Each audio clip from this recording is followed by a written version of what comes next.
নমস্কার বন্ধুরা, আজকে কর্কট রাশি কর্কট লগ্নের জাতক জাতিকাদের 2026 কেমন যেতে চলেছে। যেহেতু 2026 সংখ্যাতত্ত্বের হিসাবে কিন্তু এটা রবির বছর হিসাবে ধরা হচ্ছে, সেক্ষেত্রে কর্কট রাশির কোন গ্রহগত অবস্থানটা আমরা আগে দেখে নিই। তাদের দ্বিতীয় হাউসে কেতুর অবস্থান রয়েছে, অষ্টম ঘরে রাহুর অবস্থান রয়েছে, নবম স্থানে শনির অবস্থান রয়েছে এবং দ্বাদশে কিন্তু বৃহস্পতির অবস্থান রয়েছে। তাহলে এই 2026 সালে এই গ্রহগত অবস্থানে কি ফল দিতে পারে।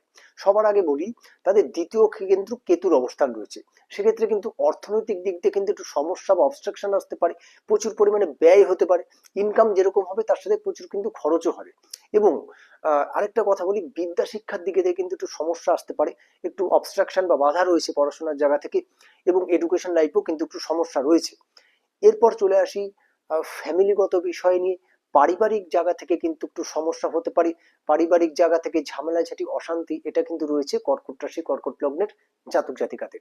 এবার বলি সম্পত্তি কোনো বিষয় নিয়ে বা অ্যাসেট বা সম্পত্তিগত বিষয় নিয়ে কিন্তু একটু সমস্যা দেখা দিতে পারে, বা নতুন অ্যাসেট কেনার ক্ষেত্রেও কিন্তু একটু বাধা বিঘ্ন আসতে পারে কর্কট রাশি কর্কট লগ্নের জাতক জাতিকাদের।